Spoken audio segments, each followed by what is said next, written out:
don't know, I'm not an accountant. I like makeup. I'm not sure that the two don't have to be mutually exclusive, but they are in me. Hi everyone. In today's video, I'm going to be sharing with you some of my purchases from the new Dior range, including the new mascara, the new waterproof liquid eyeliner, and lovely, beautiful new eyeshadows. So join me and watch on.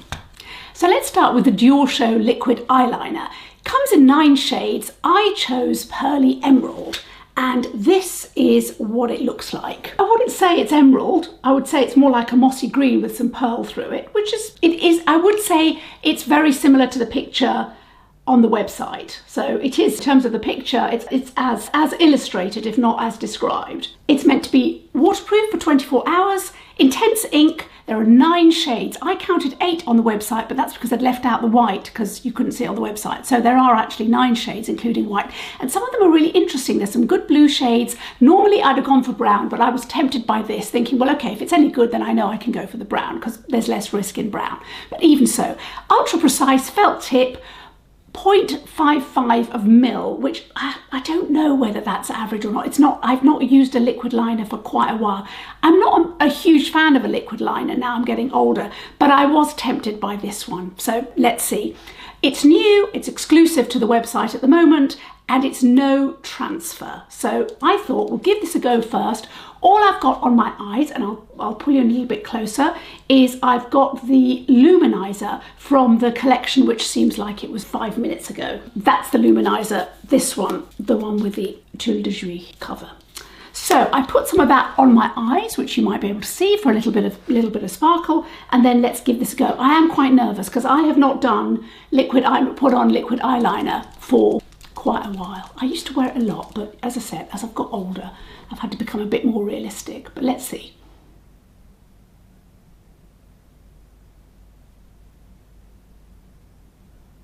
Okay.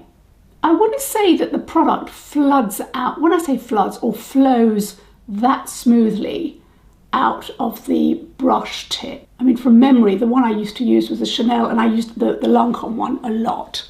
That's what it looks like. Let's put it on the other side. It's quite hard doing this on camera because ordinarily I'd have my tongue hanging out, but sparing you that. Okay, so I have gone lightly because I am a bit nervous not to overdo it. That's what it looks like. Okay, I actually quite like it. I quite like the fact it's not a bright green. It's not actually an emerald, because that mossy colour is probably a bit softer and a bit more flattering for somebody of my advancing years. That's what it looks like. Okay, I have actually put this on my hand. This was about an hour ago, I think. So let's see how it's worn. As I said, it's meant to be waterproof, and I'm pretty sure it says 24 hours, but maybe I just made that up. Let's see. As I said, this has been on a good hour ago. I showed you this side, but oh, okay. So look, hang on. Yeah. Okay, that's good. That's going to survive some vigorous hay fever eye rubbing on my part, so that's a good thing. So let's look at the mascara, which is 24-hour wear, and this is what it looks like. It's got the Canage case, as the eyeshadows have as well, and this is what they say, 440%. I did read that correctly. Extreme volume boost, lash by lash definition for a fanned out look, intensely pigmented, and coats lashes with a deep, no transfer, again, shade of black that lasts 24 hours. So I got that one right. That's the brush. It thickens and it gives us lash by lash definition. Doesn't actually say, it stops short of saying no clumping, but by saying lash by lash definition, I think it's fair to hope that we won't get clumping, but here goes. I'm actually going on quite lightly, but so that, just really stroking the lashes. I have to tell you, the thing I really appreciate, because more often than not I'm putting mascara right at the point where I'm trying to take a call and just busy at the same time, and sometimes I do drop my mascara wand. I do appreciate that the Canage packaging actually gives you a bit of grip and isn't just a shiny lid that's more slippery. So that's very nice. That's what that looks like. Is it fanning the lashes? This is actually the better eye for lashes, so this one is probably more of a test. Now what's good is the brush is quite thin. It's not the big fat brush that I have got used to actually with Dior. and for many years just enjoyed all their range of mascaras, not least because they always did a good brown as well, which it kept me loyal. But this is fanning, I think. Have a look. Let's put another coat, and then I'll have to risk it for putting it on the lower lashes, which I don't normally do with black. I prefer to do it with brown. And also it's a bit of a risk for me because my lashes are so close to the skin there that sometimes I can just get globs of mascara on the skin, and then it's just a bit of a pain to remove. I would say that's gone on as expected. I would say it's fanned, I think. Let's finish this one, but it does feel like that. And it is thickening. I mean, I think that's fair to say. Whether I'm getting 440%, that is, yeah, of extreme volume boost. I don't know, I'm not an accountant. I like makeup. I'm not sure that the two don't have to be mutually exclusive, but they are in me. I don't know. Is it more than I get in another mascara? It's probably thickening. It's probably more thickening than most mascaras. Is it more thickening than Lash Clash?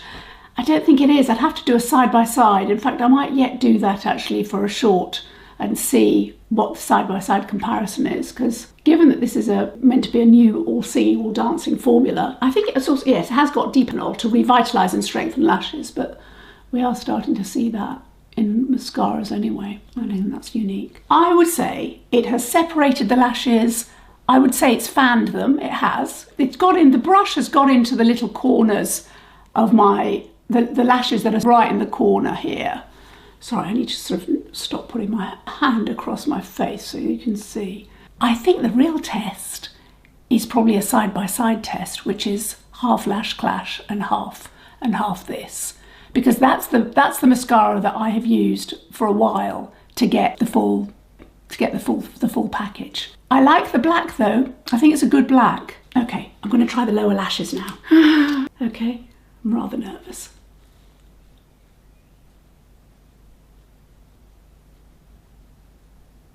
Okay, so I'm not getting it on my skin, I don't think, although I'm being very careful. But maybe everyone's careful on their lower lashes and I'm not that special. I am inclined to put a bit more on my upper lashes, and I'm going to do that because I think that when I put the Lash Clash on and when I use the Lash Clash, I basically keep going until I keel over from my lashes, from the weight of my lashes with mascara. So I do tend to keep going. So I think it's fair to keep going on this one as well. This is where being ambidextrous would be really handy because it's always trickier doing this eye for me. I think I should stop there. That's what it looks like. So I feel I got lash by lash definition. I feel that there's volume. The question is, how remarkable is this mascara? So over to you. It would be interesting to see it side by side with Lash Clash, but also with Charlotte Tilbury Exaggerize, which is this one here in the glass bottle. That has become a favourite of mine, actually, a recent favourite of mine. This is my second one for a black mascara, because it's basically easier to remove than the Lash Clash. But this does do that. This does give me curl and definition and volume. So I'm not sure whether this Dior new mascara does anything so much better than this one, which really is fantastic and lasts forever. So now onto the eyeshadows. Of the 4 limited edition harmonies, as Dior calls them, I chose 2 out of the 4. They all come in this lovely packaging with the Nars pattern, reminiscent of the Lady Dior handbag, which we all know and love. And if I can open it, okay. Comes with a mirror, still comes, even though I've removed them, with the 2 applicators as usual, and this is Silky Taupe. I will swatch these for you, of course, and I also chose Rose Organza. So these are the 2 next to each other. Now the other 2 shades are Coral Couture, which I bought the Coral Riviera, what seems like 5 minutes ago, 2 or 3 weeks ago, from the Riviera collection, and I was pretty underwhelmed by that, so I didn't really want to give Coral another go with Dior immediately. And then the other one is Brown Cashmere, which just looked quite dark for me and less interesting. So it's these 2. Let me swatch them for you. So starting with Silky Taupe, which looks like this, I've put the central colour along here, and then you can see the 4 at the bottom. So Silky Taupe, according to Dior, celebrates the delicacy and sensuality of silk through a selection of beige shades with pale pink and a cool brown. So that cool brown is the one on the top, and it is cool. They've got a lovely luminosity to them, these ones. And even this shade, which is the lighter sort of, this one here, while it's shimmery, it's not very, very metallic. It's just lovely and soft. Very Dior, I have to say. So that is Silk Taupe. Here is Rose Organza, which is this one, and I've got them here. And again, I've put the central shade at the top. So this is Rose Organza, which pays an homage to the delicacy of organza with a range, let me see because my arm's in the way, with a range of warm pinks paired with a subtle iridescent pearl white. Now, this is the pearl white, which is this one here. I have to say, when I was swatching it, this one here, it doesn't feel gritty. It has just a slight hardness to it. I'll be very interested to see what that's like, on the eye. Okay, so that's both of them together. Can we do that? Yeah.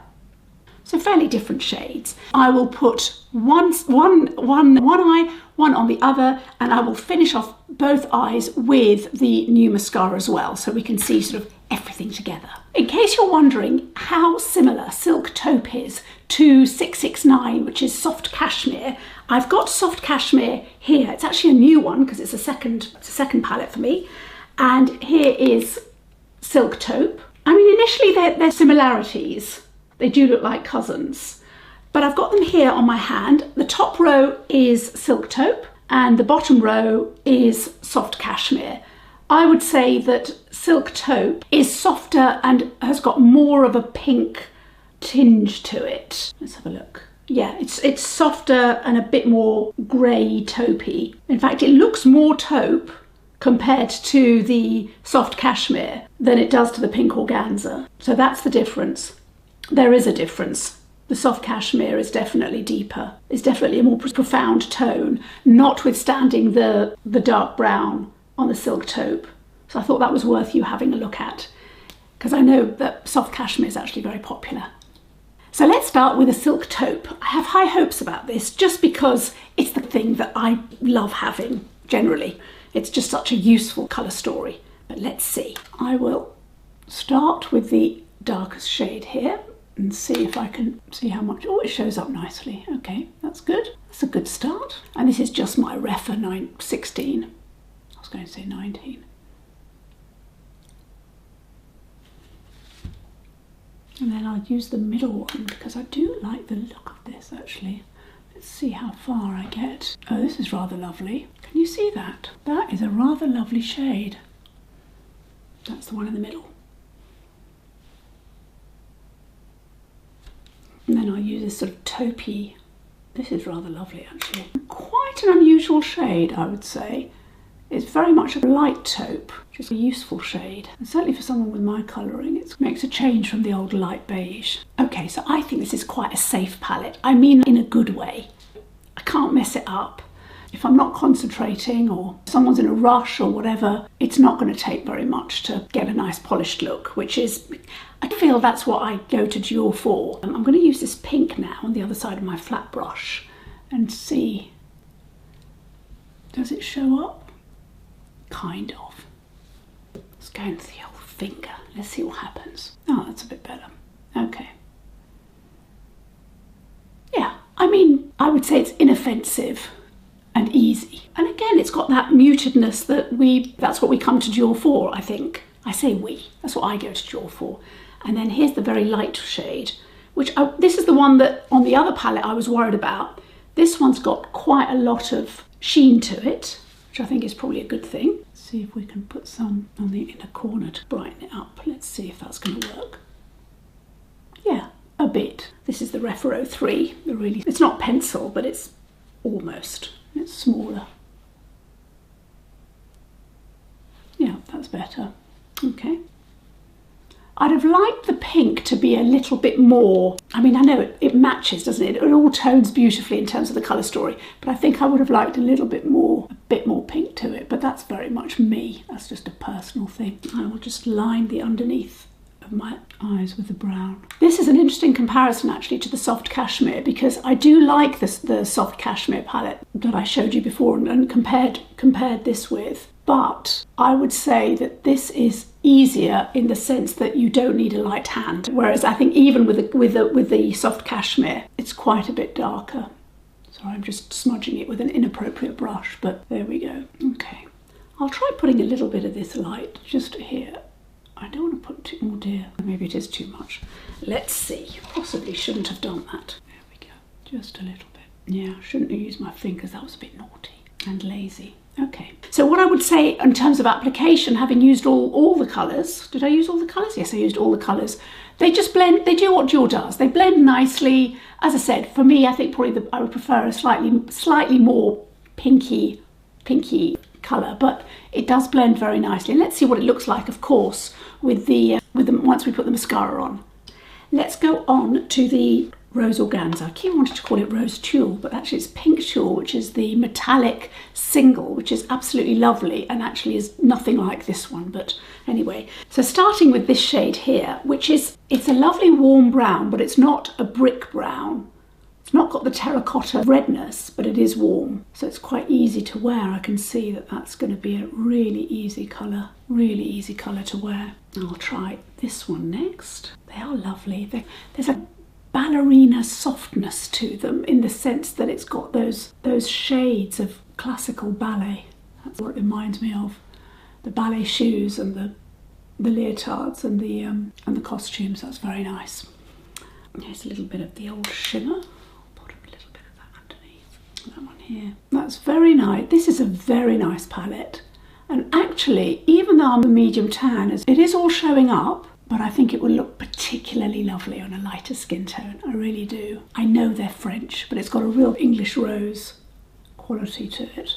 As a palette, I mean. And now I want to put some of this pink, which I'm quite excited about. Let's see if it's going to show up. Oh yes. Lovely. They just blend so nicely. There's just no funny business.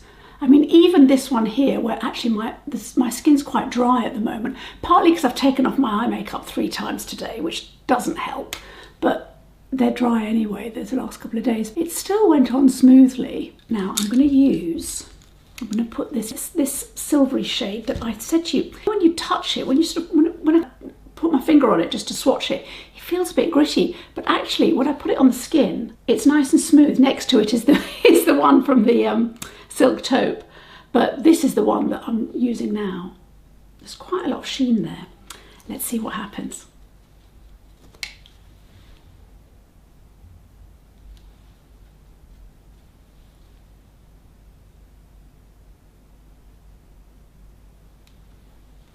Yeah, it goes on. They're just very gentle, very muted, more muted actually than the Riviera collection. And remember, these are a limited edition, so if there's palettes you're interested in, you've got to be quick, or at least not delay too much. Let's see if we can put a bit more of the brown, get a bit more definition.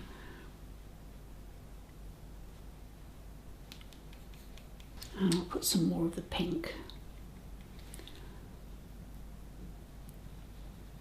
Yeah, I would say it is a muted collection. You're either going to love it or be frustrated by it. If you're not particularly a great Dior lover. It's not that I'm a particular Dior lover of eyeshadows. For me, they have a place, but these are muted. Given that they're more muted than the Riviera collection, it may be a slightly different customer. I'll use this lovely warm brown. And then what I'll do is I'll go off and put some mascara on. I'll use the new Dior, and then let's see what we think at the end. I just wanted to quickly show you the comparison between Rose Organza, which is the new one that I'm trying today, and Pink Riviera, just in case you thought you wanted something pinky. Look, they're very, very different. And I've got them on my hand. So that is the Rose Organza, which you've already looked at. And then here, if I do that, you've got Pink Riviera. So it's a very different colour story. Pink Riviera is more pink. That's more of a fuchsia, bold pink. And then here, the Rose Organza is just much more subtle. But let's try it on the eyes. But there really is a difference. They are different colour stories. Let me just show you again side by side. So take a look. So on this side we had Silky Taupe, and of course I've got the new mascara on as well, so you can have a look at that. And on the lower lashes I put some brown mascara because that's what I normally do, otherwise things don't look very, it's just a bit too dark. And this is the Rose Organza.